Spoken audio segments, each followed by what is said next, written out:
So hello everyone, and welcome to the first panel discussion of the Arquetopia Virtual Symposium entitled The End of the Grand Tour, Future, Place, and State.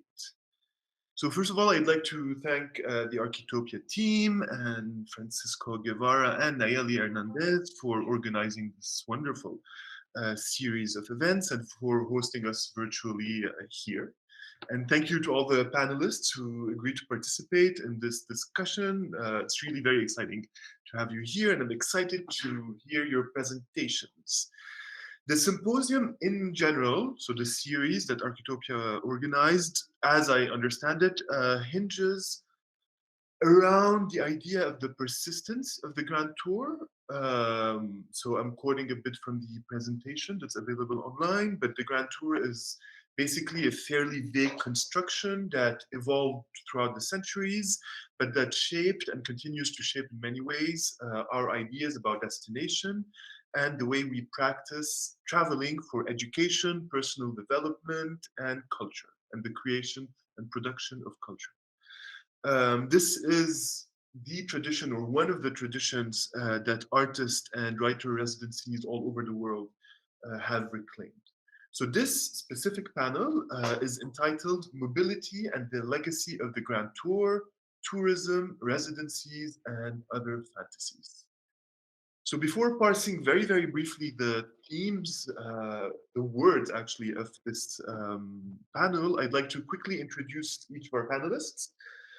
Since they will all be doing a 10-minute presentation about their work and their space, it's gonna be a very short presentation of their bios, but it's a good opportunity to thank them for joining us. And I'll present them in in the order they're gonna present they're gonna talk. Sorry, I'll present them in the order they are going to talk. So first of all, Jacir GERARD from Nafasi Art Space in Tanzania. Jacir is a writer, curator, and educator, and the visual arts program coordinator at Nafasi Art Space. So hi, Jacir. Then Francisco Guevara, so of the Arquetopia Foundation that is based in Mexico, Peru, and Italy. Francisco is the co-founder and co-executive director and programs curator of Arquetopia, and he's a visual artist and a curator.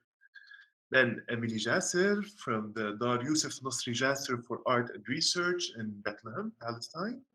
Uh, Emily is the co-founder and founding director of Dar Yusuf Nasri Jacir for Art and Research.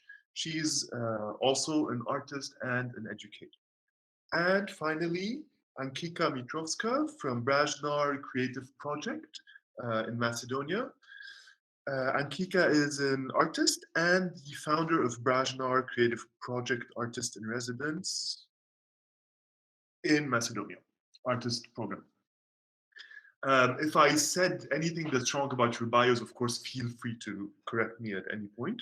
We're very lucky to have you all as panelists because you're all, as we can see from your extremely short bios, both practitioners of the arts or of literature and people who work in residency projects as well, in residency spaces. So this is an important intersection of activities that I'm sure will give a fascinating edge to your presentations. So I'd like to do a quick intro to the themes. This intro it's just a couple of theoretical questions that we can have in mind and that will most certainly be enriched by your presentations, but they don't need to follow these threads that I'll present. What we can already see from just our presence, all of us five together here, is that we are located in, I'd say, a different type of geography in many ways, one that bypasses what we could call the West or Empire in many, many ways. While I was looking at the presentation for the symposium, I thought it was a very refreshing topography of new possible connections that decenter Europe or the United States as centers of production of arts, culture, literature, and knowledge. It also points to possible potential alliances and partnerships in this reconfigured geography. I'd like to emphasize this because I think it's very important and it's part of what's exciting about these series of events. And I think this is partly what the idea of an end of the Grand Tour underlines, that perhaps power structures, power relationships are being modified. We can think specifically in this panel, we can try to understand maybe the pitfalls of fetishizing mobility, but keeping hope that our work is essential and transformative.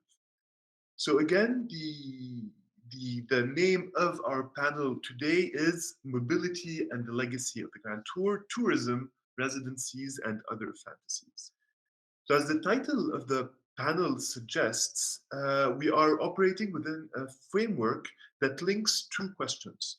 On the one hand, the question of the very structure and history of residencies as a heritage of the Grand Tour, and on the other, the question of the mobility that those residencies afford, make possible, allow, or forbid. So the organizers quite aptly in this title identify residencies in many ways as equivalents to tourism and in many ways colonial fantasies predicated on the legacy of the Grand Tour.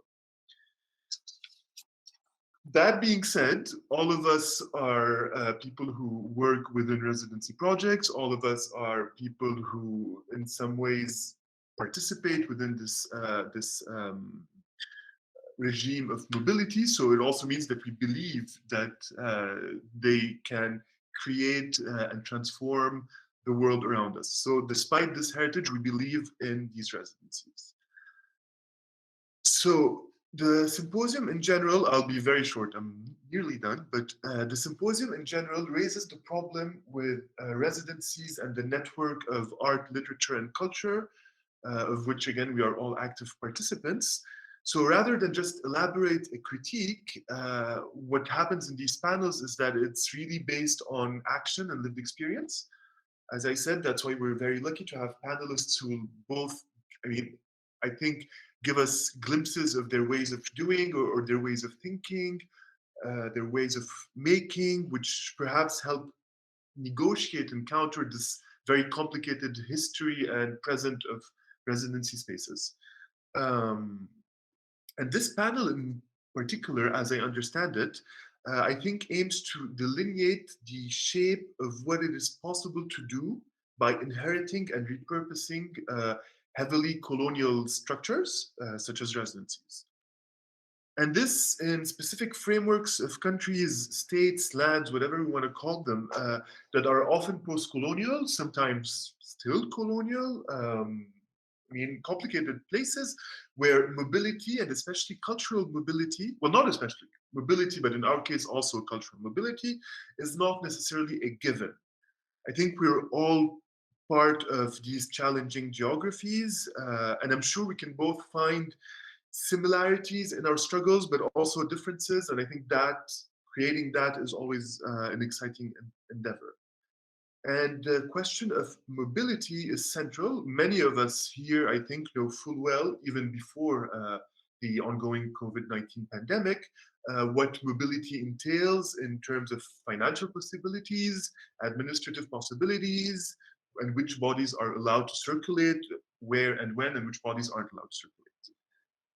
So within this framework, where to quote again the presentation that you can find online of the symposium, so a framework where art, culture, and power are always mutually implicated in places which are always at the risk of becoming the exotic fantasy of others, places that suffer usually from heavily distorted images that are often exploited for profit. What answers can emerge? What answers exist? What can residencies provide? How can we ensure, is it even possible to ensure this, that residents, artists actually engage in meaningful ways with local communities or local contexts, for instance? The name of the panel itself even makes us ask the question, is there a difference between tourism and residencies? If there is, what is the difference? If not, what role do residencies play as spaces of encounter as spaces of thought, as spaces of production, to maybe counter hegemonic discourses, to maybe just disrupt them, question them, subvert them. What's the role of the residencies?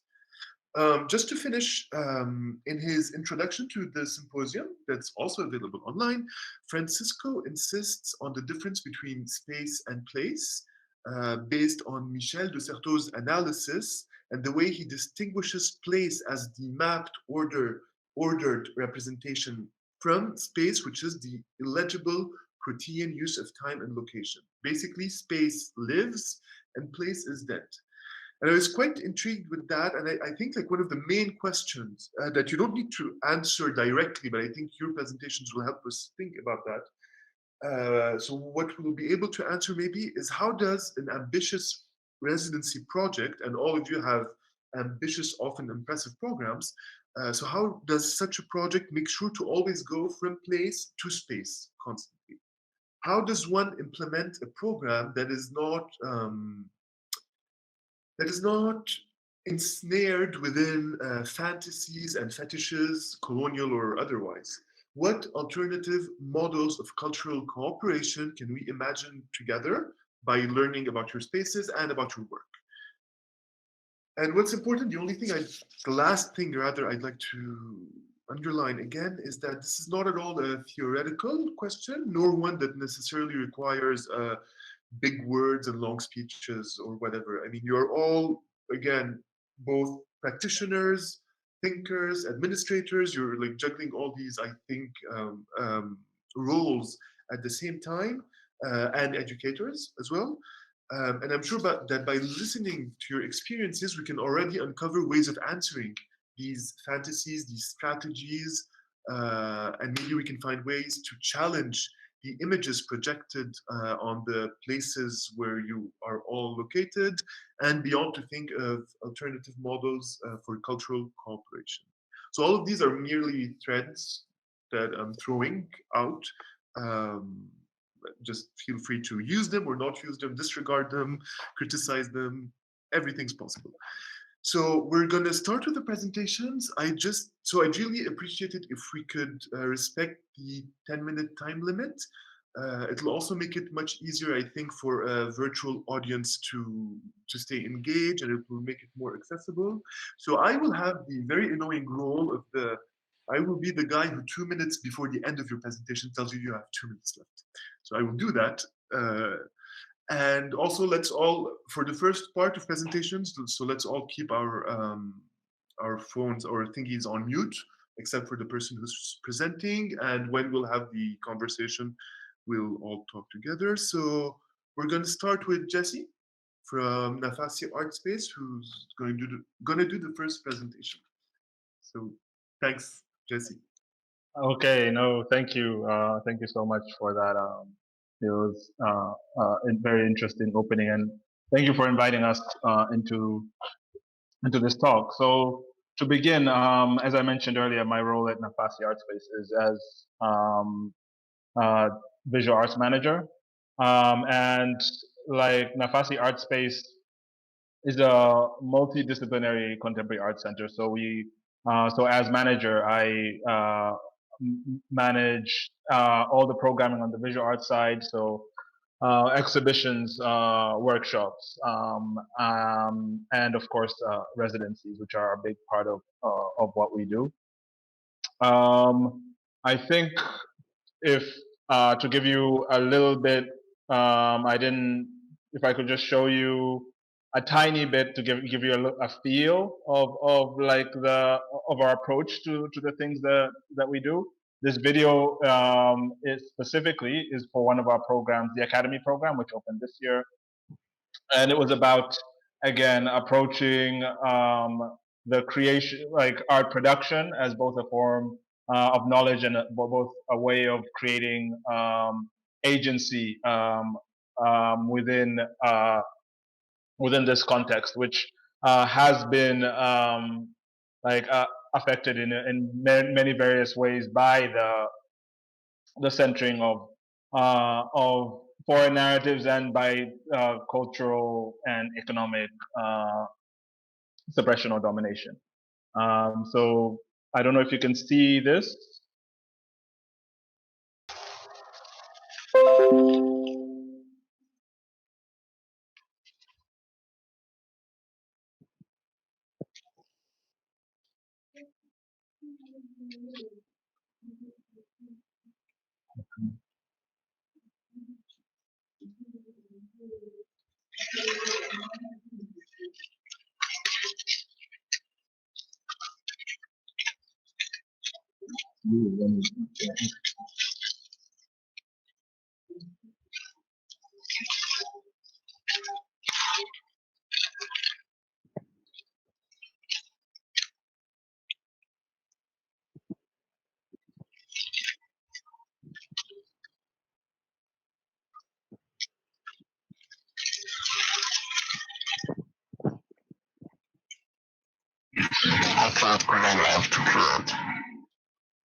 So when I create, I express myself more. I'm creating. When you have something you want to create, it's like a load inside you, so you want to put it down. So it feels good.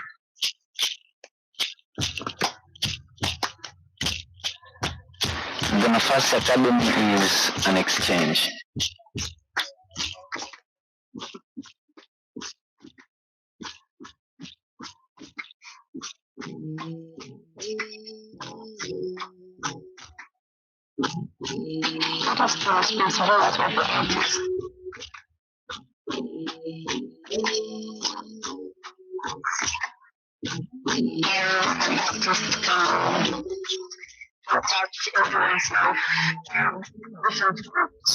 Maybe disabled, LGBT people,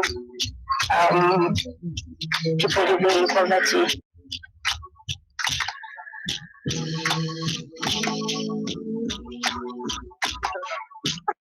Okay, I don't wanna. The video is online, so everybody can watch it in their own time. I think to talk a little bit about how this was like our academy program is sort of in microcosm what Nafasi has been trying to instill in the 10 years that we have been around. It was founded in 2008 by a small group of artists, and so I guess that's more than 10 years. I myself have been here 2 years, and really, I mean, the vision of the organization is stated as enriching and furthering human potential through contemporary art. And the foundation behind those lofty words is basically looking at, looking to go back to what I said earlier, looking at like in the pursuit of agency, considering that the kind of interrogations that are of life that are common in the contemporary art setting, the criticality and the the essential nature of exchanging ideas and exploring creativity the art facilitates agency, and so like the informed the imaginative explorations of contemporary life that art facilitates are a manner in which we can create agency across cultures, and specifically for this context. I think in terms of like how, in terms of the fantasies, in terms of how we contend with those. Tanzania, I was once told by somebody very seriously that they wanted to come to Tanzania because they had never been to a country with a Z in it. So that was very. I feel like that is very revealing about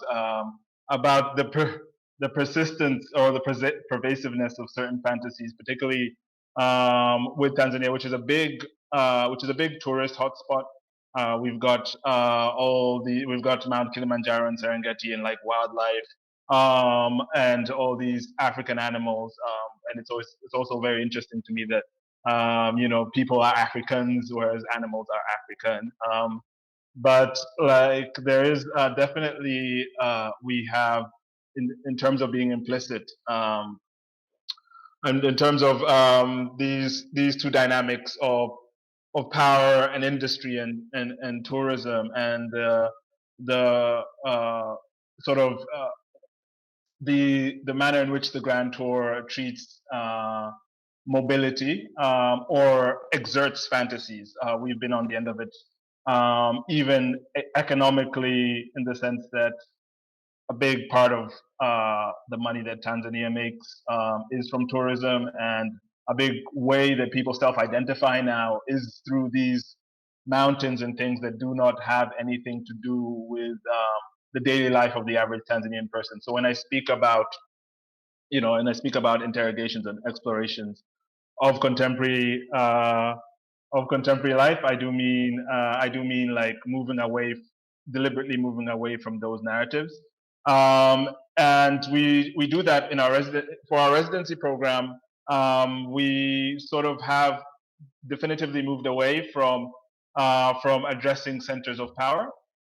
And so if you are asking yourselves these questions as a prospective artist, if you need answers about like if we feel ourselves entering a situation in which we will be needing to address that very question and needing to place our own posture away from those fantasies, we already know we're in the wrong place.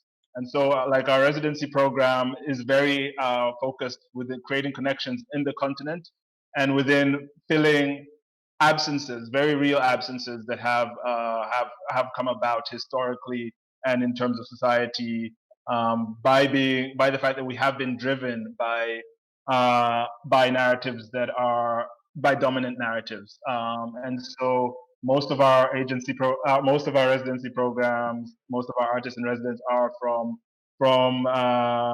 the continent, and most of the way that we address or that we approach this is almost the aspect that sets it apart is commemorative. If there's something there that you're not supposed to know or not supposed to remember, then that's where you should be looking.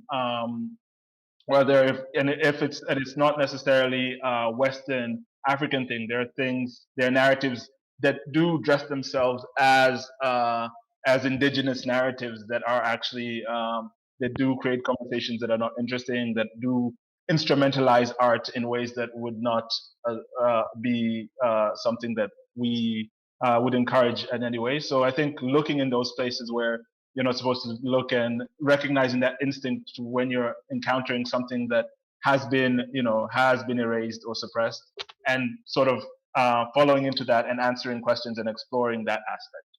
I'm sorry I've run over a bit, but that's what we do. Thank you very much. You ran over for 30 seconds. I think we can. Okay, I saw you moving around, and I was like, yeah. And sorry, I apologize. Also, I lost my place a bit because there's actually something that's happening in the office right now that I'm being told that I'm the only one that can deal with. But I'll call that bluff for now. I will call that bluff for now and see how long that lasts. So yeah. But yeah, challenges are all these things that just pop up like that. Thank you. It was a great and fascinating presentation. I took a lot of notes, so I'll have lots of questions later. And I think a lot of the things you said will echo and reverberate with the experiences and the presentations of the other panelists as well. So thanks very much. I realized while you were talking, so I'm not gonna interrupt you by talking because that's really not nice. I'm just gonna point two fingers when you have 2 minutes left on the camera. So next we're gonna listen to Francisco, who's gonna give us his presentation. So Francisco Guevara from our host, the Arquetopia Foundation based in Mexico, Peru, and Italy. Yes, thank you. I'm going to ask you to interrupt me with your voice because I'm not savvy in the technological thing. So I have a short presentation, but I can't see you guys while I'm presenting. So just let me know so that I can do it very quickly. And well, first of all, I really like Jesse's presentation because it does connect with what we do and what we think about. I always make the distinction between agency and intention. Artists come with intention, when in fact, agency is the only aspect of the work that matters. Intention in the end doesn't matter. And I'm also going to talk a little bit about certain absences. So I made a short presentation for you guys, well, for everyone. Please let me know if you can see it.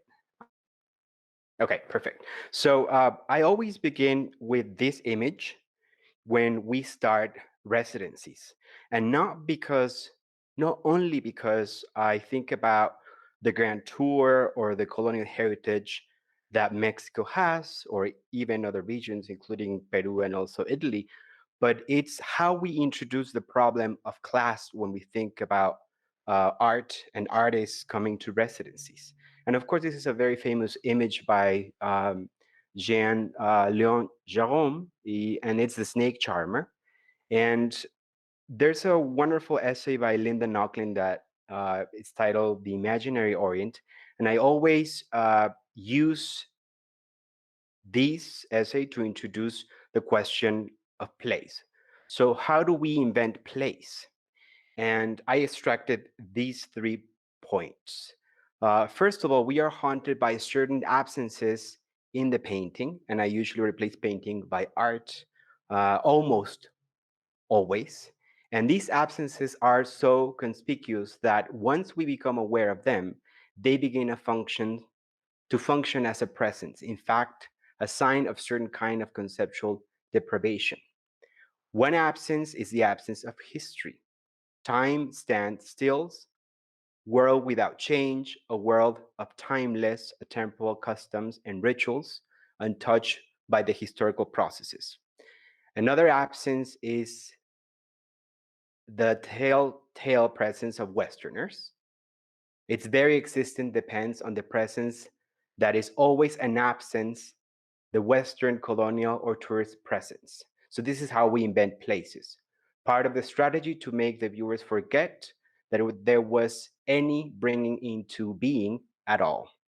And this leads to the third absence, which is also constitutes a significant presence, the absence, that is to say, the apparent absence of art. And Leo Bersani says art is based on the absence of any reminder of the fact that it's really a question of art. So I always remind artists of these 3 absences, the absence of history, the absence of the artist, and the absence of art. And I always present this image, which is America meeting America and how America becomes invented as a place. And of course, it's a woman, so it's a feminine place. And also in the background, you're going to see, well, in the whole image, you're going to see a lot of problems. So you're going to see cannibals, you're going to see the left part of the image is moving, the right part of the image is still, you're going to see the connections between nature and America. And then as Karim introduced, I always think of place versus space. Space lives, place is dead. And then I introduce maps, such as this one. And this is one of the first, and I talked a little bit about this in the introduction. And I use this quote from Teresa Margolles' catalog. The visual culture of Mexico has been laden with the weight of representational meaning since the first contact of Europe and the Americas in the 15th century. The flora fauna of Mexico has been explained and described, its inhabitants recognizably characterized for both internal and external audiences. And then we see these references to the maps, which is how place is invented. Mexico, of course, has been the object of imperialist fantasies since Hernan Cortes effected the Spanish conquest in the early 16th century. Cortes' rhetorical domestication of the landscape redirected Spanish aspirations from commerce to colonization and transformed the strange New World into New Spain, a rational extension of the world. And then I introduce Alexander von Humboldt because he is regarded as the second discoverer of America. And he says, what we glean from travelers and thinking about traveling and mobility, vivid description has a special charm. Whatever is far off and suggestive excites our imagination. Such pleasures tempt us far more than anything we may daily experience in the narrow circle of sedentary life. And this is a book that was recently published 2 years ago, 3 years ago, and it precisely contextualizes that. The incalculable influence of Alexander von Humboldt on biology, botany, geology, and meteorology deservedly earned him the reputation as the world's most illustrious scientist before Charles Darwin. And this talks about the idea of reality, how what we see is, because it's scientific, it's real, it's not somebody's perspective. Humboldt's breathtaking explorations of Mexico and South America from 1799 to 1804 are akin to Europe's second discovery of the New World, this time a scientific one, meaning a real one. And then I make the connection with Prescott. When Mexico was invaded by the United States through the project of Manifest Destiny, as they start moving to the west and then south, soldiers were actually carrying this book that was published in the 1800s, mid 1800s, 1840 something. And something interesting about Prescott is that he was reading extensively Alexander von Humboldt's work. So to think about the conquest of Mexico, this is why the conquest of Mexico is also included in the curriculum of schools in the United States. So soldiers were using this book as a guide to move into Mexico and imagine the conquest, reimagine the conquest. They even came to Puebla, where a residency is. They came to Cholula, where there was a huge massacre, and they reenacted these places. So it served as a some sort of guide for the tourist. And of course, later on, they even established the first American university in Mexico in Cholula. So this is how place is always invented. So I always think about this as a problem because it also relates to how in Mexico we understand our culture. And for artists, Mexican identity has become a commodity to be packaged, sold, and resold. Containment of its meaning has applied a patent copyright that allows for the themed fast food restaurant or the decoration of European suburban homes in a Mexican style, purchased at the local superstore. A long-standing theme of this commodified Mexico, however, has been the association of death and Mexicanness from the fascination with Aztec deities through the popularity of the Day of the Dead phenomenon. For many audiences and curators alike, death remains a key word in the evocation of Mexican culture. This is also from the catalog of Teresa Margolles. And we don't have a lot of time to present many examples, but I want to introduce how we imagine death. And this is the Zompantli, which is a monument that scholars have been looking at for several years to understand the function of this monument. However, it has been recreating ways of producing images from Mexico to the outside art world. Giving the Yes, thank you. Giving the modernist reverence for popular and pre-Columbian art and their rejection of bourgeois affectation, it is perhaps not surprising that Mexico's Day of the Dead were seen by artists and writers as guardian spirit of the unique qualities that legitimated Mexico's bid for a distinctive place in the world of modern culture. We see how it's turned into an image in the 16th century. Then the careful arrangement of row upon row of sugar skulls is talking about the monument. In market stalls began reminding European observers and Mexican intellectuals of the Aztec Zompantli, that's the monument, a mockery of the cannibalism and more generally of the Aztecs' iconic use of the skull. We see here some examples of the sugar skulls that we use for Day of the Dead. We see then the connection with the 19th century and cartoons have a sentimental function in terms of nationalism. Then we see how this is converted into a mural. This is Diego Rivera's famous mural in Mexico City. And then we see it again being represented in Gabriel Orozco's work. So I just want to include this quote again. All that I have said and presented in chronological order is rather conventional. Actually, we live the past and the present through art simultaneously, and this is how place is invented. And when dealing with Mexican art, we perceive in works of art one time and another tragic beauty in the interplay of work, of life and death. At this point, one has to comprehend a paradox. If it is true that there is a tragic sense of existence in Mexican art, one has to acknowledge that it is revealed by artistic and aesthetic forms, that is, given birth by the joy of creating. Thus, joy and drama go together, the joy to give aesthetic life to the tragic sense of existence, a way of consolation, a spiritual cure of our finitude. And this is a quote by one of the most famous art critics from Mexico, Justino Fernandez. We could continue showing examples, but I know I ran out of time. So we will include this as part of the discussion later on. Thank you, Karim. Thank you, Francisco, for this fascinating presentation. I'm already seeing a lot of common threads and intersections between your presentation and Jesse's presentation. And I think between the work that you both do in terms of the question of absence, the pursuit of agency, which is Jesse's phrase, the question of encounter, and the question of performing maybe one's own culture as a commodity as well. But we'll get back to this during the discussion. So up next is Emily Jacir from Dar Yusuf Nasri Jacir for Art and Research in Bethlehem, where I currently am, by the way. So Emily's gonna, well, I'll let you do your presentation.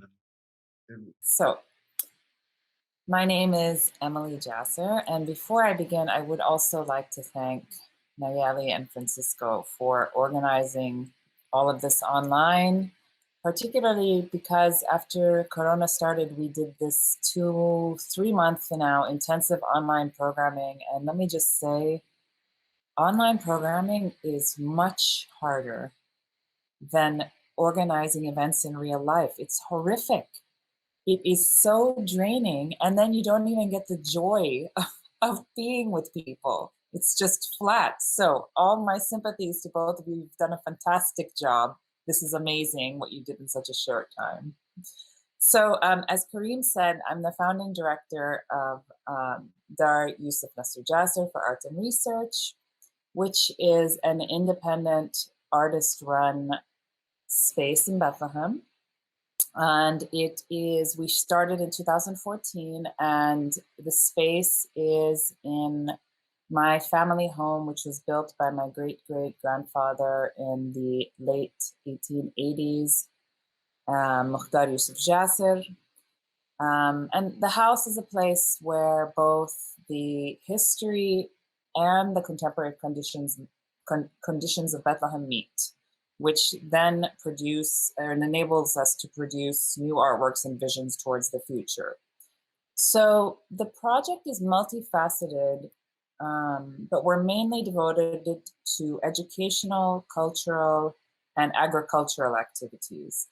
But at its core, the project is an experimental learning hub for the Bethlehem community and beyond. And when I say beyond, I also mean beyond Bethlehem, because it's important to note that we can't even access our own villages and cities, which are, a 10-minute drive away. It's a place to ask questions, exchange ideas, and something very important for me is a place for young artists to fail.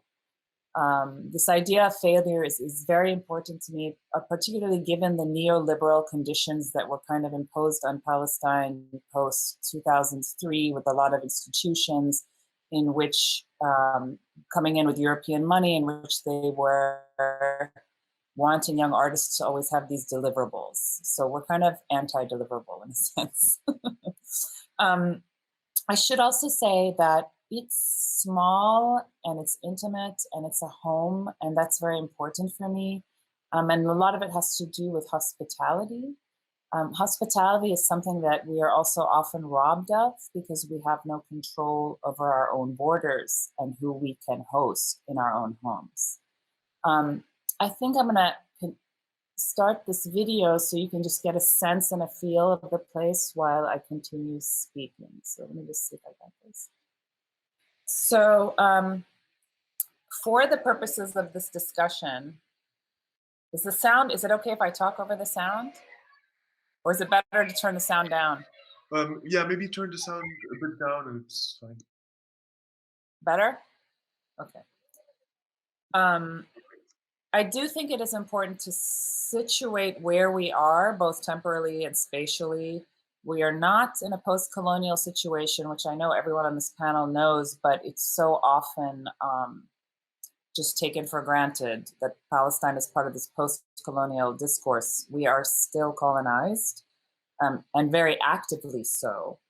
And that colonization is continuously, there's an attempt to render it invisible, but it's there.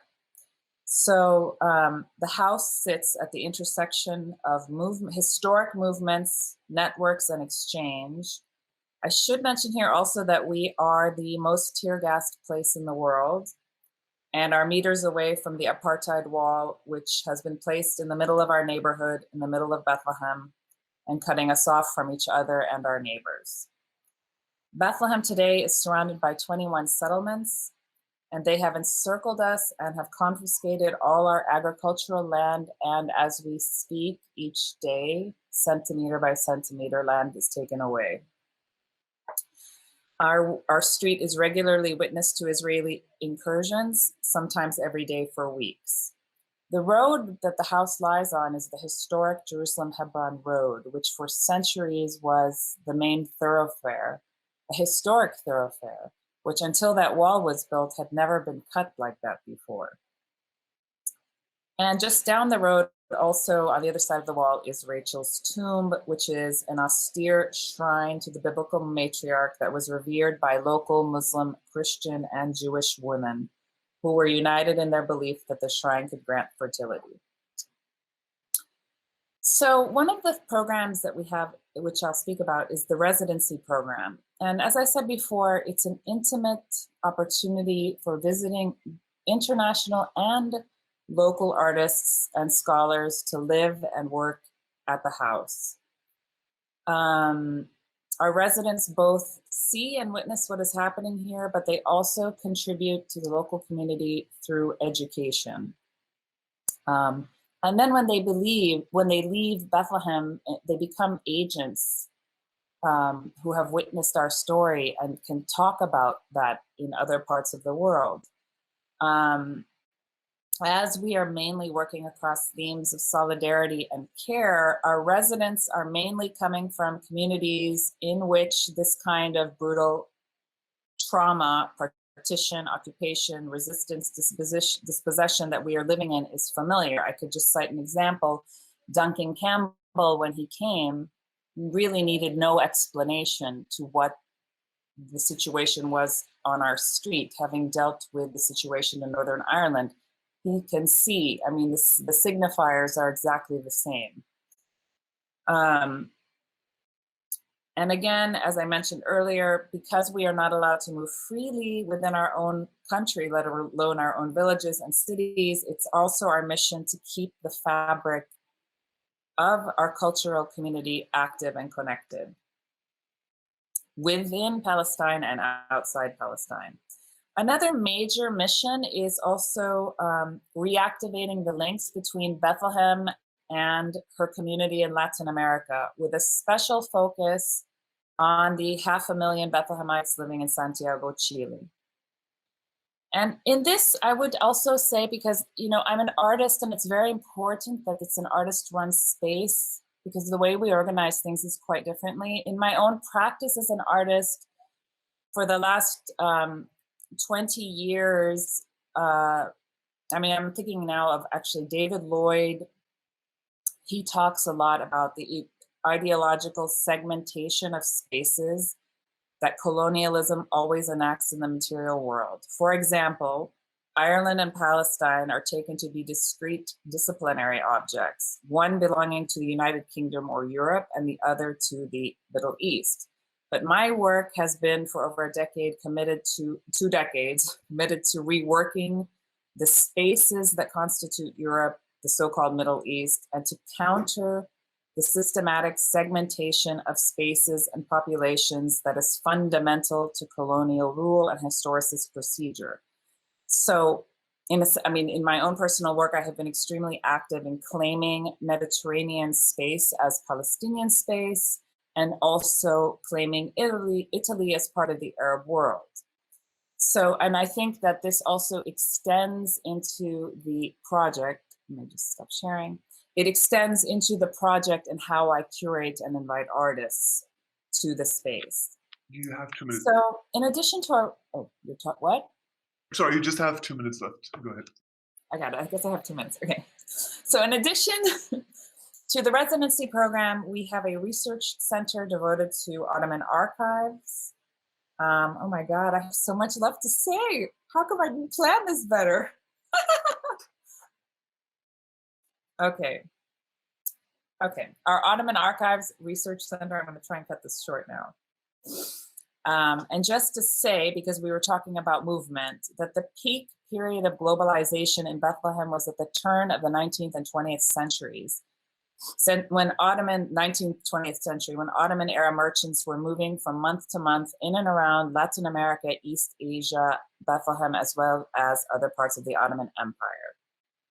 So movement was actually more accessible to our forefathers than it is for us possible today, who were traveling and bypassing completely Europe, going to Colombia, going to Peru, going to Chile, going to the Philippines. So part of the space and activation of those archives is reactivating that history and making that history visible, because it totally tells a different narrative, which has often been overlooked in our region.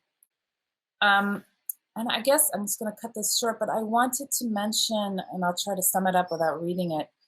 When the readings that you gave us to read about the Grand Tour made me think a lot about Issam Nasr, a colleague of mine, and the way photography functioned, European photography functions specifically, because of course in Palestine, as part of the Grand Tour, the historical sites with all this religious baggage on them, photographs were taken of our sites with us not being there. It was a deliberate erasure of Palestine and of Palestinian people by the European eye, which you could actually follow the trajectory. This is like before we were actually displaced. We were already invisible in photographs. You could even follow it into the trajectory of today. Tourists can come to Bethlehem literally and totally bypass having any connection with us or even knowing we exist in the city as a people who are part of those sites. So my time is up. Wow, I prepared a lot. Yeah, but don't worry actually, because I think the discussion should hear be you. a time for everyone. Oh, are you talking? Yeah, can Oh, you... now I can, yeah, okay. Oh, sorry. I was going to say, don't worry about that, because the discussion will also be a time where everyone can talk about the things they didn't have to address. So I was planning anyway on asking a question to everyone about archives. So maybe it'll also allow you to answer this, because thank you. So thank you, Emily, for the presentation. It's seriously, like, all of you are doing fascinating stuff. And I love the way all these presentations intersect. And in this case, one of the things that really also struck me as very relevant to what everyone's been saying is when you said that you are a space where artists can fail and that you're anti-deliverable, which is an amazing phrase. This idea of failure and of hospitality that come together. I think it's a very important thing, and it's something that we might go back to during the discussion. And also what you were mentioning, it's funny that in a way, like, apparently Arquetopia and Lord Yusuf, Nasri, Jacir actually meet because of the history of Palestine, but also through Italy, which is interesting. Like all of you panelists, you're sort of rethinking space, but in a very concrete way. Like, it's not words about rethinking space. So thanks a lot. And so we have our final presentation before we go back to the discussion. So Ankica MITROVSKA from Brashnar Creative Project. So I'll let you present, and then we'll go to the discussion. Thank you. Okay, first of all, I want to thank the team for inviting us into this panel. So As I said, I'm Ankica, and I'm a visual artist, but at the same time, I'm a founder and program director of Brashnar Creative Project. This Brashnar Creative Project was established in Skopje, Republic of North Macedonia, in 2016 as an independent artist-owned and artist-run association for contemporary interdisciplinary arts and ecological development, with a mission to directly engage in the support and creation of an environment for contemporary and traditional artistic expression and the development of an ecological sustainable community for the purpose of enriching and conserving Macedonian culture. Our main project is an artist in residency program that is a multifaceted residency experience that gives resident artists the freedom to explore the potentials of their practice while experiencing Macedonian culture through group related activities. The Artists in Residence program is situated or takes place in the so-called Brashnar Art House that is located on the northwest side, on the southwest side of the capital city of Macedonia, Skopje, and the house is located on the edge between rural and urban environments that allows artists to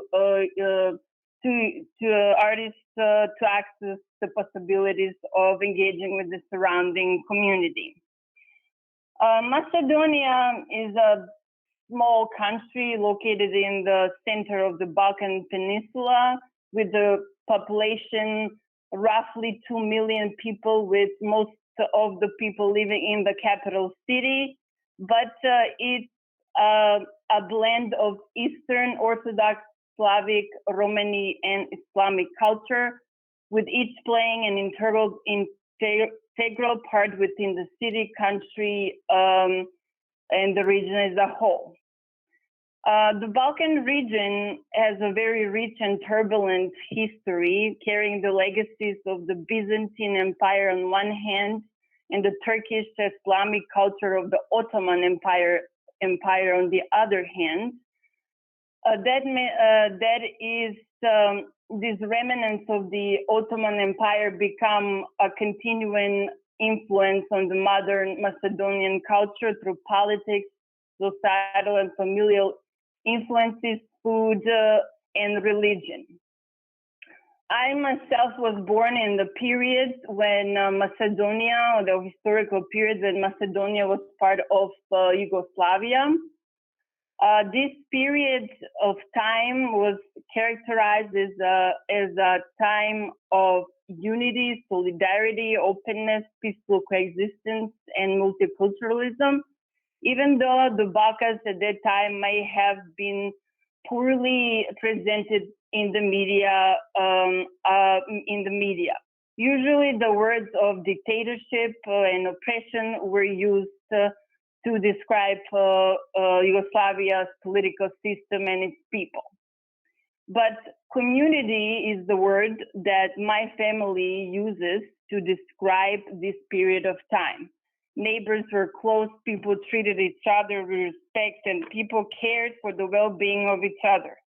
So a society based on cultural pluralism that was more creative, intelligent, and sensitive, where differences were seen as inspiring and enriching, the level of openness, empathy, and dignity measuring development.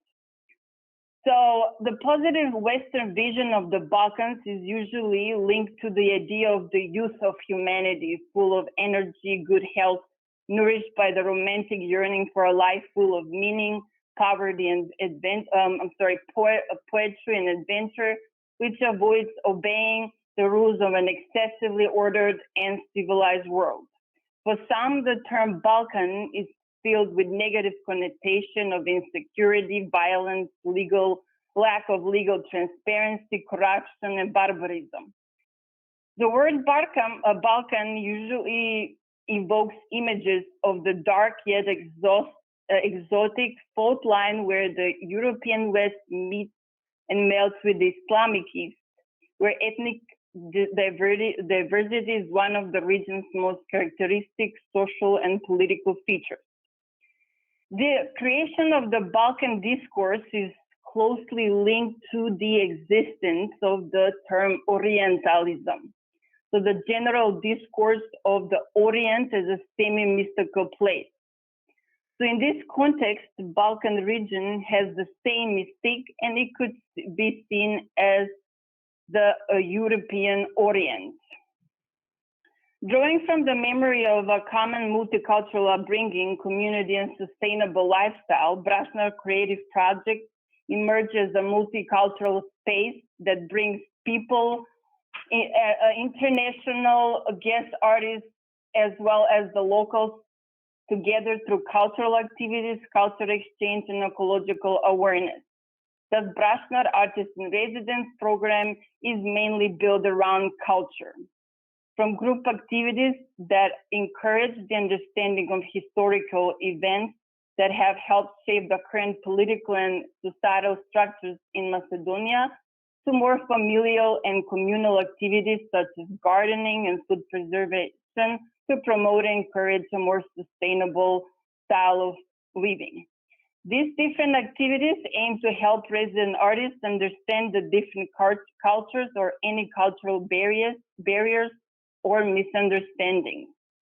Therefore, Brashnar Creative Project aims in creation of an environment for contemporary and traditional artistic expression through an ethical model of relation, such as exchange instead of competition, solidarity, sharing, and respect for others, while encouraging empathy, honesty, and openness. It is through diversity of views, nuances, and ways of understanding life that we learn from and about each other and grow a stronger community that can respond to the global challenges of our time. So thank you. Thank you very much, Ankica MITROVSKA. So you're presenting the Brashnar Creative Project. I've been taking a lot of notes during all these presentations. I was really interested when the idea of fault line that you used to among the ways you described how the Balkans are seen, especially I think as I understand it, especially by Western Europe.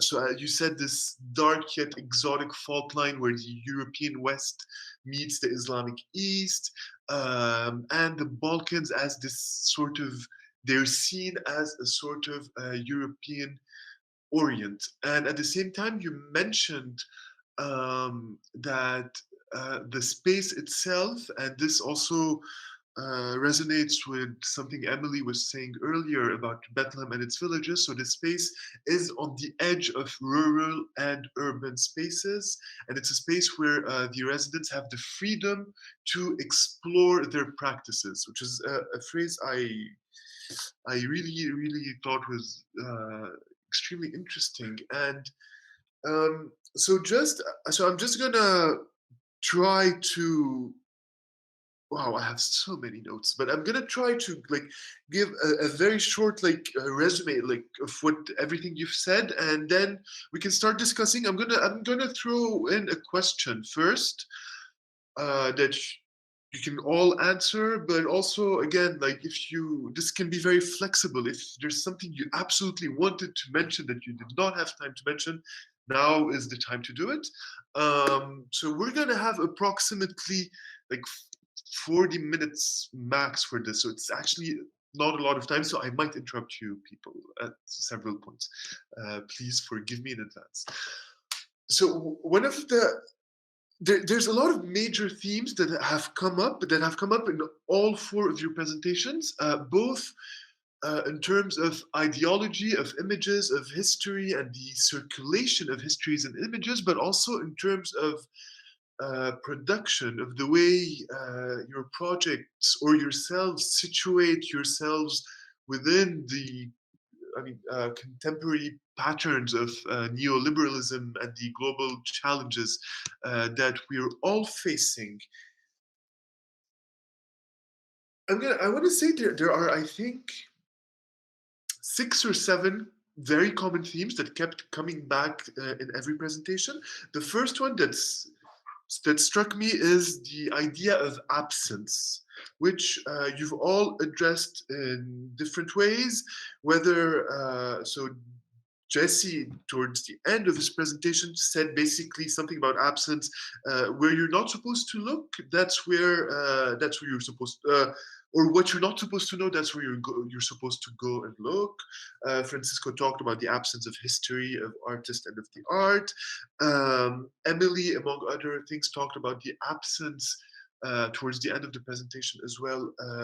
The absence of the Palestinian people in the European eye, which raises the question of the archives. And Ankica, when talking about the images of the Balkans, basically pointed to the absence of circulations of actual, maybe real images of the Balkans, especially in Western Europe, I think. The second theme a lot of you addressed, and I'm stealing Jesse's phrase, was the pursuit of agency. And this is something that came back often, whether when Emily was talking about this idea of anti-deliverable, of the fact that it's a place where artists can fail. Ankica talked about the way artists can explore their medium in whichever way they want in Brashnar project. Like, so the question of agency is an ongoing question that I heard often. The question of encounter as well is something that you've all raised in many ways. And with the question of encounter, I want to go back again to this idea of fault line, this word fault line that Ankica used. In many ways, I feel like all your residency, I keep saying projects. Project is a weird word because it implies that it hasn't happened yet, but I like it because it means that it's an ongoing process. So I'm going to say your residency projects, all of them are in many ways fault lines, I think, and try to find these fault lines within our dominant discourses. And finally, there were 2 other themes I think that came back often. So this idea of rethinking space, of it's not rethinking, it's remaking space, really. Like your residencies maybe allow to remake space, but also to rethink what the space of the residency itself beyond geography can be. There was a lot of talk about hospitality, and hospitality as a way, so either to reclaim a specific history, but also just as a way to refuse impositions of production, of being absolutely productive within residency spaces, and maybe creating time. And one of the things that I just thought about in all of your presentations was this idea of, I was going to say to afford time, but that's a horrible phrase. But yeah, to afford time, to create time. And that's one of the things that you do concretely, I think. So I want to start by asking, so to all of you, the questions of, I want to pose you the question of images. And I want to go back to the idea of the fault line. You've all touched upon, in a way or another, the way that the places you work in or you work from are places that have in the past, and that still do in the present often, have their images stolen from them. The agency that they have, the people from these places have been their agency was, they lost their agency in the way they create images of themselves and of their places. And I want to know if this idea of creating new images of either countries or specific cities or neighborhoods or whatever where you are, if this question of creating images is a driving force of your residency project, if countering these fantasies is a priority, or rather if you chose to actually maybe totally disregard this. Say, well, this is a losing game anyway. We're not going to situate ourselves within this fight. We have other things to do. So this is a question to the floor. Everyone, feel free. I would say in our case, there would be two answers, because when it comes to our cultural program of residencies, also workshops and seminars, which are also organized and run by artists, we don't actually need to address that, because we're sort of circumvented that because we're engaged with a community of artists, both locally and internationally, that's not who we're speaking to.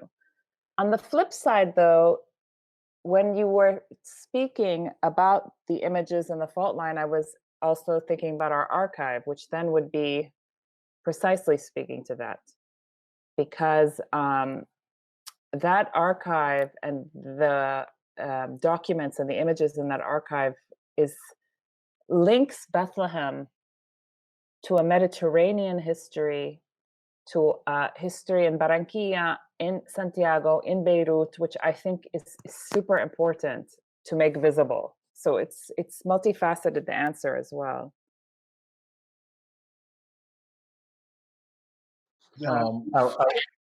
Okay, sorry. I'm not sure if you're going to respond. I would say, I'm not sure if you used the word new in your when you were talking about the creation of images or this transformation, but I would definitely always stop at I think speaking from Dar es Salaam in particular, the preoccupation with newness again puts us in a conversation that we're not really party to, and makes us respond in ways that aren't specifically relevant. What I would say about Dar es Salaam what I would consider very rich visual history is that we have been distracted from it by those sort of metrics. By at first they were very essential in the sense that you're entering a post-colonial period where you're deliberately reinstating ways in which you can consider life, or ways of perceiving life through images that affirm, again, your own agency. And then, but then that in and of itself sort of has the potential to become a hindrance, because there was some divergence between people who were not doing it right, whose work was maybe more less than this or less than that, and whose popularity and has been framed in a different way to the formal scholarly post-colonial tradition. Then you have the what people would consider more commercial and or folk primitive art. But I would argue that all of those are the kind of distractions that we need to sort of move away from. I would argue that the city has been very distracted from the from our visual identity, and part of what we try and really do is try and just consider the place or the space as the foundation to all these things, and the fact that these things have been interacting even on the most literal basis creates a meaning or a proximity for us to them that does not need some bigger umbrella of understanding that ties it into bigger movements, but that recognizes that it is something that has that came even indirectly or subconsciously to influence your what's happening visually on a contemporary basis. Yes, I love the phrase that Emily used when she said space for failure. And I think of all of our residencies, meaning all of our resident projects, as projects that are aimed to fail. That is the goal. Because what I think about is precisely how do we challenge place and history. And from the beginning, we have not conceding the center. So just like Emily said, we consider Italy and Spain also Islamic spaces. And even Mexico has much more influence of Islamic culture than actually Spanish, Italian, whatever is the invention. So we always think about space as a relationship, so much so that even we have right now virtual space among us. So it's not really the residency, it's not really the house or Puebla or Oaxaca. That's how we challenge that. And then also time, it's a relationship that brings back the sense of ethical responsibility with each other. So we think about space and time as opposed to place and history. And that's how we challenge intention to understand artistic agency. And in that sense, what we do is we reinsert narratives because, as Jesse was saying, we look in the wrong, quote, quote unquote, place, in the wrong section of history to relook at it, to understand. Because something that I've learned is that artists might not even know what they're doing, but they sense there's a question they need to answer, and they might not be able to answer it, but they try. So we understand it as a failure, as a failed project. That's how we understand images, as fail. But we understand that the question is necessary to be asked, and most of the artists choose to remain with the question for their whole lives. So they keep thinking about, so reinserting narratives, it's a way of recognizing knowledge. And that's also something that both Emily and Ankica mentioned. First of all, how hospitality for Mexico is knowledge, and also how we are constantly being erased from the photos because they want to see a city that is colonial without anything that remains that is contemporary, or the pyramids without people, but also taking advantage of hospitality that for us is necessary. Hospitality is the way we survive, and also understanding that community is at the core of what we do, but it's a community that is not necessarily inserted in place, but in space. And this is also how we decided to have this symposium. The need for community has to expand, and this is something that we have talked to, Karim and I have had conversations about it. How come we have more things in common with Palestine than our neighbor, the United States? Not necessarily the whole country, but similarities in the invention of places like Macedonia, like Tanzania, like Palestine, and Mexico, and how can we challenge that? Oh, something I also wanted to mention, when Emily mentioned how Palestine is also not post-colonial, I would also say Mexico, it's not post-colonial either, because of coloniality. Not necessarily that we are being actively erased by another power superimposed, but we have colonized ourselves. This is also why we introduce the problem of class, because usually we see race or gender, but we don't see class. So to understand how Mexican identity functions as a way of erasing any possibility of change is also necessary to be part of the conversation. Yeah, absolutely. Thanks, Francisco, and thanks for also reminding us that the question, first of all, that the question of class is central in, I think, any residency project that purports to engage with that very tricky phrase, local communities, whatever that can mean, because that can mean so many things depending on who says local communities.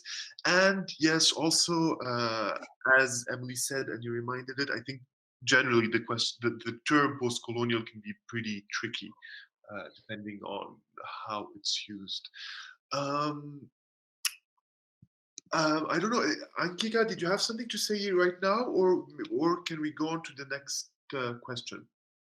I mean, I just wanted to say to that. I mean, that why the creating of the image was important or is important in our program, because Macedonia is part of the Balkans, so it's not very known among people. It's not like the tourist place that the people or the country would choose to go to. Even though in the past maybe 5 years it starting slowly to become the exotic, the place that is different than the West. So many artists that come have most they don't even know, what kind of culture or where they come. So or they come with some preconceived general opinion, from like negative opinion about the Balkans in general, that is, as I said, or how the West or the powers are portraying this part of Europe. So so Macedonia and the diverse culturality is totally different among people, among their everyday life, than actually is what is portrayed. So for us, it's kind of important to show that other side, like how people live and how people are in this neighborhood where the residency is kind of upper, it's like average blue class, I would say, not when we talk about class. So the local community here would say that it's definitely a different way of how culture is being perceived than if the residency was being in a more richer area of Skopje. So, yeah. So that's why for us, I think it's important to show to the artists that Macedonia, it has also a positive and actual good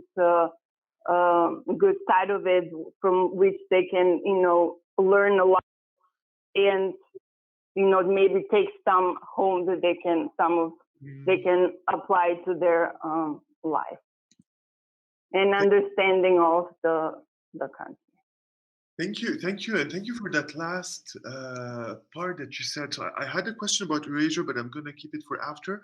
I'm going to jump off the last thing you said and ask all of you this idea also. So you said that the residents will also need to understand that Macedonia is a place where they can learn something and take it back with them.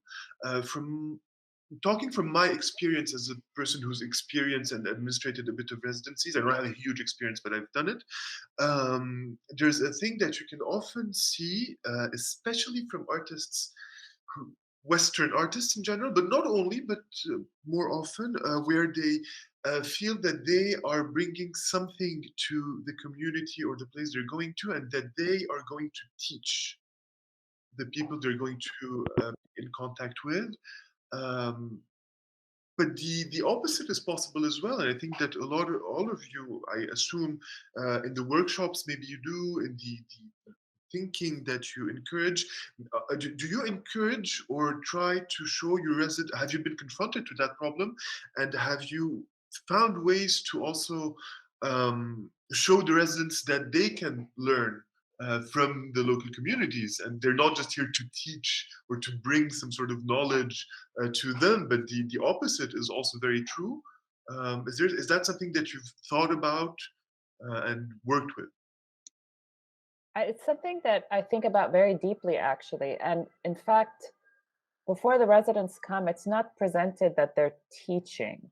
It's that they're going to have an exchange with various members and segments of the society, because we have different. So it's very much a shared exchange. And I actually haven't had the experience where a resident, didn't feel that they were learning from the people they were exchanging with. So, except that I would add that, because of the lack of mobility of so many young artists, it's really to have an artist come in and be able to talk to an artist from another place about artist things in a safe space is essential and really important to the project. So, yeah.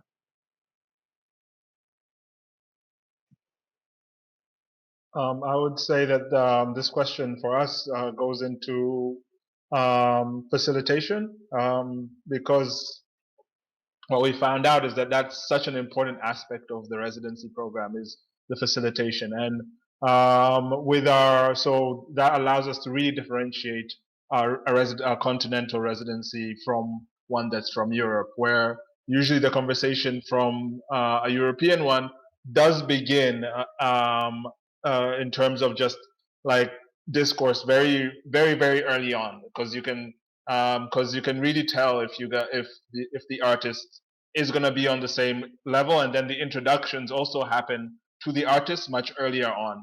A lot of with so that when we're moving it here, it's already something that's in motion. With the ones on the continental basis, this is where we feel like there's room to sort of, I guess, subvert the grand tour, in the sense that now even it's difficult. Like, mobility is still very hard. Like, you mentioned something about how hard it is for people who are outside of Europe to meet each other. That's like, it's very hard to travel here. So we take that as something that is, that's something that is rare and something that's very valuable. But then we are also aware in our interactions early on, in the way that we set up the workshops and the way that we talk to them, of what things that immediately jump off as things that are adding to our own to conversations that are already happening, and then like what things we feel will add to conversations that are already ongoing. So the facilitator role within our residency has grown in stature and is something that's very important. We would not, I think it'll seem almost reckless now to just invite somebody with a preset program and hope that they know where to be and just like let them do their own thing. I think that you don't want to micromanage, but you wanna understand like that this ongoing conversation requires more than one person to be present at a time, almost. So like setting rooms of multiples, almost. Yeah. So that's what I would add to that. Actually, what you were just saying made me think.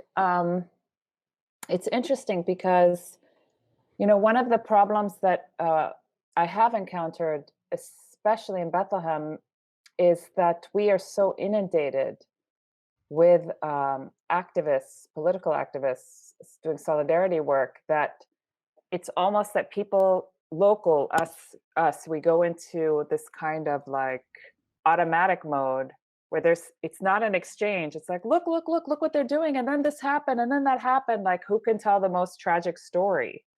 So the facilitating is also like, actually, this is not what this is. This is not why this person is here, because we have so many people documenting our tragedy. This person is not here documenting our tragedy. Actually, this person is here to share what is happening in their country, which maybe actually relates to what's happening in our country. Let's have an exchange. So it's this, what you're saying, but in the reverse in a way. Yes, it's very interesting hearing similar experiences, because although residencies have some sort of basis where the context is providing a process of learning, it's precisely what Jesse and Emily both described. This idea that cooptation is actually a fantasy for exchange, and the question can be answered in many directions because of the different places that we have. And we also have to understand that what they come to learn is loaded with history. So it's different, for instance, when residents come to Mexico than if they go to Peru, than they go to Naples, obviously, but also in what kinds of projects they propose. So for instance, in Peru, they would propose projects about landscape. It's all about landscape. In Mexico, it would be about certain cliche things like Frida Kahlo, or color, or sometimes even the idea of blood.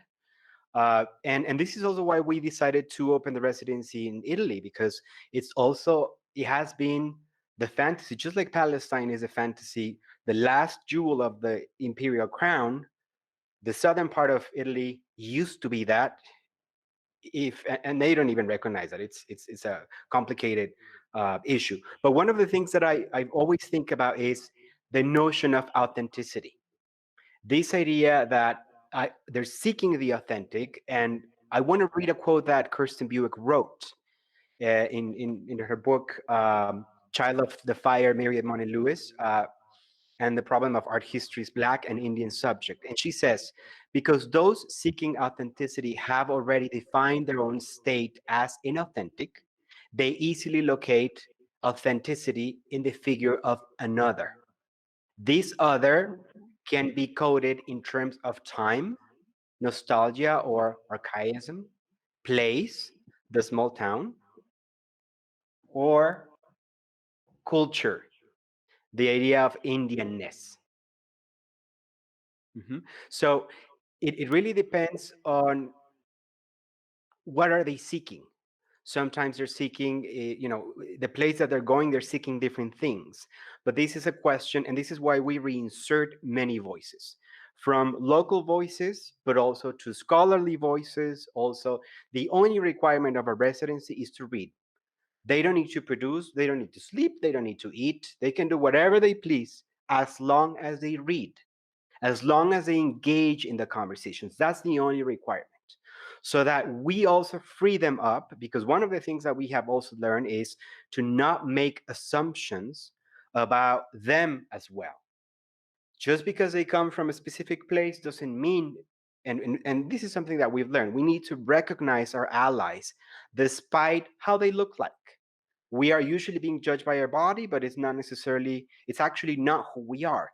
So freeing them up from that could allow, as Karim was mentioning, the encounter to be reread through time and space as opposed to place and history. Okay, so I just want to add, when you were talking about like unfreeing the artist,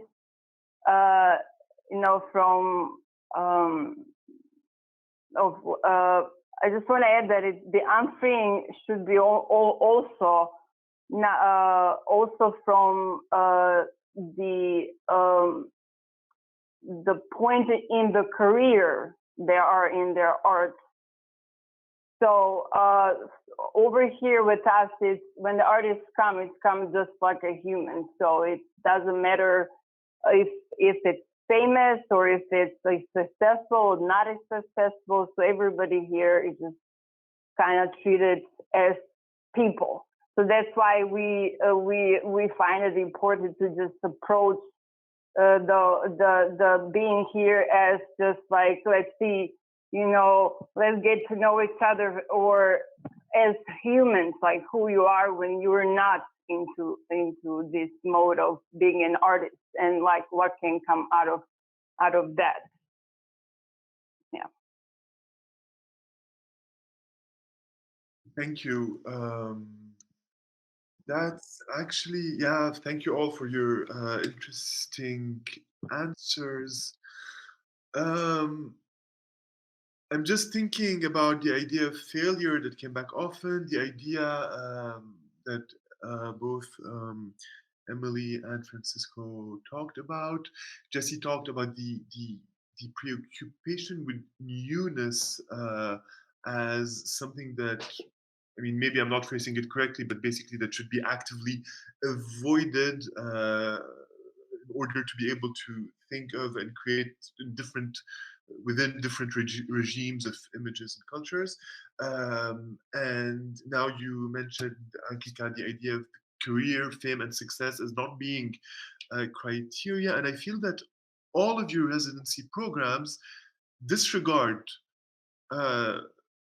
this idea of a famous artist, or where the artist is within his or her career in itself as a criteria. And do you think that disregarding this is an essential aspect to your programs, to your residencies, to the political or cultural or both visions of the spaces within which you work?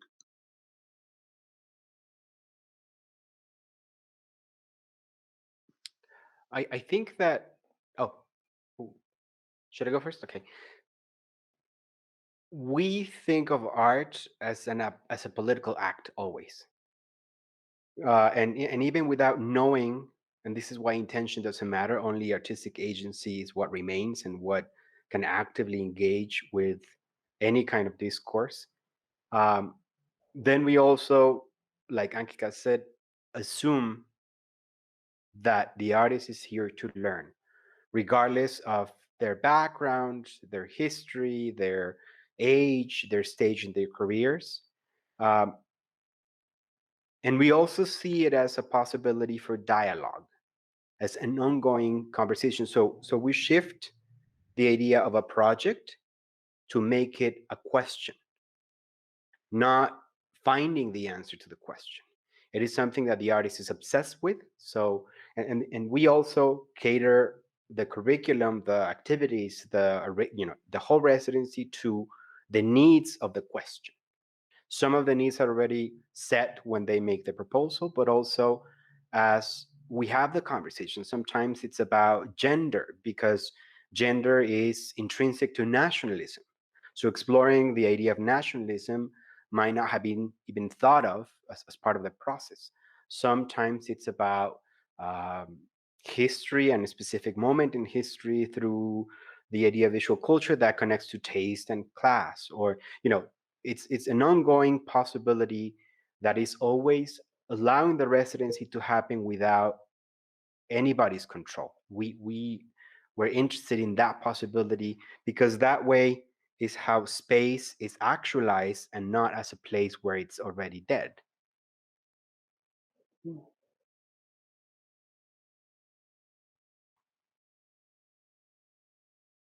Thanks, Francisco. Does anyone else want to answer this question, or should I move on? I will move on. There. So I have like a couple of questions left. Let me just check how long. Wow, we don't have a lot of time left. Okay, which one am I gonna ask first? Okay, the first one, because we talked a lot about erasure and different types of erasures as well. It's a word that came back often. What is not seen, what is made invisible, whether it's people or structures of oppression or of class. Whether it's the way that colonialism is rendered invisible. I wanted to ask all of you, both as people who work in residency programs, but also maybe as practitioners, as artists or writers, how does one fight this erasure? Do your residency programs maybe try to put the people back in the landscape, or is it not one of your main preoccupations? This idea, like, of putting that which has been erased back within the images. I would say that landscape is a problem. So reinserting people in the landscape is again fixing them in the past as a place. What I've been thinking about is how do we reconnect space? And I think what all the presentations have mentioned, and specifically also Emily, is archives. So how could we connect our archives with her archives? How could we bring Palestine into Puebla and Puebla into Dar es Salaam?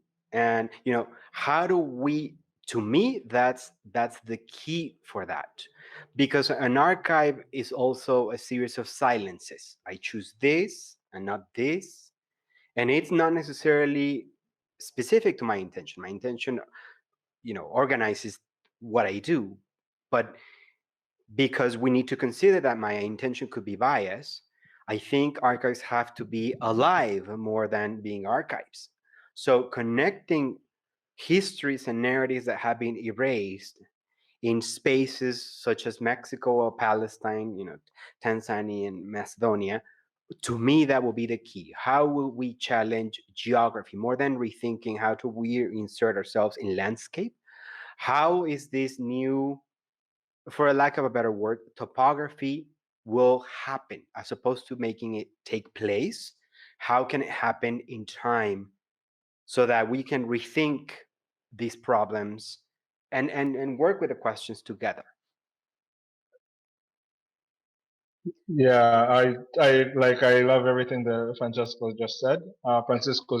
Because it ties into to some very important things about the way that we increasingly are approaching our residency, in the sense that, you know, our residencies, particularly the ones on the continent, they are like almost just openings to a much longer conversation, and we actively look at them as partnerships, and we're not looking at them as like artist to artist partnership, but like space to space partnership, practitioner to artist practitioner partnerships that are ongoing. So there are places in Kinshasa. There's a place in Kinshasa. There's a place in Lusaka, where there's not really a lot of mobility between individuals. But through this conversation that we started through residencies, there's now enough of a conversation that does take place through mutual visits. That and it's amazing how something like how 3 visits across like 3 or 4 years can just transform what's happening outside of those visits. You know, the proximity and the follow up and the conversations just build it into something that's completely different, and you do end up feeling like you are building a community on different terms, and challenging geography in that way, by not insisting on, you know, on having that not having that place as somewhere you take off, but some place that, you know, you are, you know, being present, where everybody feels like, okay, this was who I was during that residency, but after that, or like, this is who I met during that residency. I might meet them again, and I might not. You know, especially there's in the residencies that I've been on as a writer, there was that like very strange sense that we were only there for a moment, and that we would like have a very intense moment that might somehow end up as something more, but like recognizing a residency as the beginning of a longer conversation can make all the difference, especially if the conversation is not limited to art. It's like it's opened up to everybody who has a stake in whatever space that these people are entering. Yeah, I love, oh, is it on? Yeah, I love actually what both of you um, just said, and it very much speaks both to the residency at Jacir, but also my own practice. For me, the residency is also this idea of a conversation which unfolds across time, and that time could be years. And it is years. If you look at the residents that I've brought so far to Dar Jacir, I've been involved in exchange and conversation with them for 2 decades. So it's a long process, and it's an exchange, and it's a network. It's the network, in a sense, that makes the space. And then, and just speaking back to what you were asking about absence, the other thing that's always absent is that you're always feeling like you're building the wheel from scratch again. And that's where I think so much of, I'm not speaking of Palestinian history, our history as artists, as activists, as politically engaged people, transnational solidarity is erased. And we have to start the conversation from the beginning all over again, which is so frustrating, but so important. That's one thing about this specific archive, which I think is important to the conversation, is that movement, I'm going to read what I wanted to say before. The material exposes the existence of a cosmopolitan trajectory spanning 4 continents and linking Bethlehem, Santiago, Barranquilla, Beirut, and Paris, and shows how ideas, people, and goods lived and moved across continents, situating Bethlehem in world history. And then the archive, therefore, challenges nationalistic and elite narratives of the Mediterranean and Palestinian history, as well as Eurocentric ideas about global movements. So for me, one of the most important things about that archive is this alternate history of global movements that exist and have existed, that have totally bypassed Europe, as Karim said in your introduction. So thank you, Emily. So unfortunately, we don't have a lot of time left. So I'm obliged to put an end to this fascinating conversation. But like, we have a few minutes. So did any one of you have something specific that they absolutely wanted to say? Like, now's the time. I would like to say that I would love to have a conversation with all of you in person. This has been fantastic, and I feel like it's just the beginning. There's so much more to say. I think this is the beginning of a very exciting possibility for conversations that could be ongoing conversations. I think this is just the opening the door and peeking into the possibility of a new space that we have never explored. I mean, we've had collaborations before, but this possibility of re-acknowledging not even history, but histories as a plural, and being able to connect with archives, with research, with even the practice of each one of us, that's fantastic. So yes, I also want to put that on the table. Our support and openness to collaborate in any possible way in any of our spaces, that would be wonderful. Same here. Yes, absolutely. I would second, well, third that as well. Just thank you for inviting us. Apologies if I seem distracted. We are really like there's usually a lot to do on a Friday evening. So, but I really did want to be a part of this, and I thank you guys for including us. And yeah, I hope that this is the beginning of further conversation.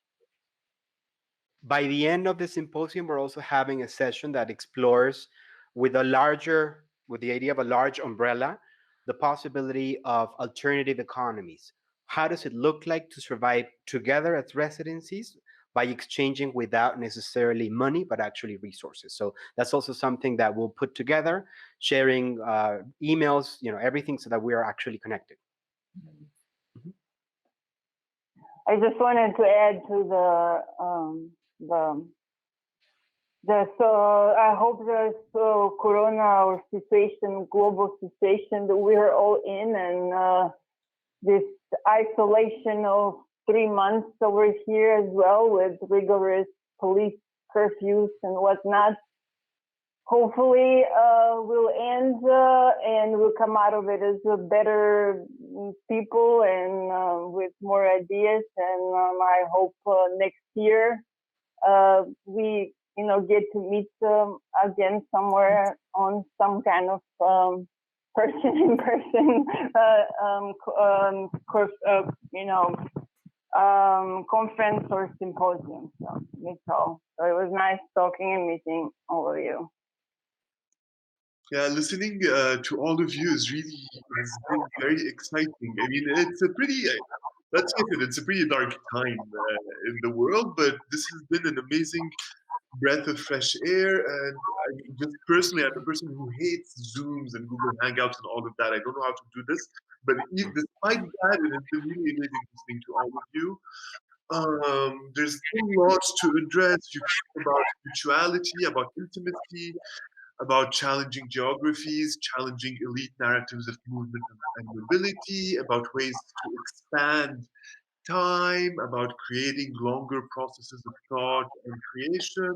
So this has been really exciting, and I feel that you've all, in your presentations and subsequently in the short discussion you've had, you've really addressed a lot of the questions that emerge from this general umbrella of the end of the Grand Tour and the specific theme of today's discussion, which, as a reminder, centered around mobility and the legacy of the Grand Tour, tourism, residencies, and other fantasies. So thank you very much, all of you. Thank you, Arquetopia, for creating this virtual space. Thanks, Francisco and Nayeli Hernandez, who's office here. And thank you all, the panelists, for having accepted to do that and having done such amazing work. So Jacir, GERARD, and MPANGO from the Nafasi Art Space in Tanzania, Francisco, again, from Arquetopia Foundation, Emily, Jacir from Yusuf, Nasri, Jacir for Art and Research in Palestine, and Ankica MITROVSKA from the Brashnar Creative Project in Macedonia. So thanks, this has been amazing. you. Looking forward to see where your conversations are gonna lead you after that. Thank you for being a great moderator. Thank you. Thank you Yes, very much. thank you. Thank you.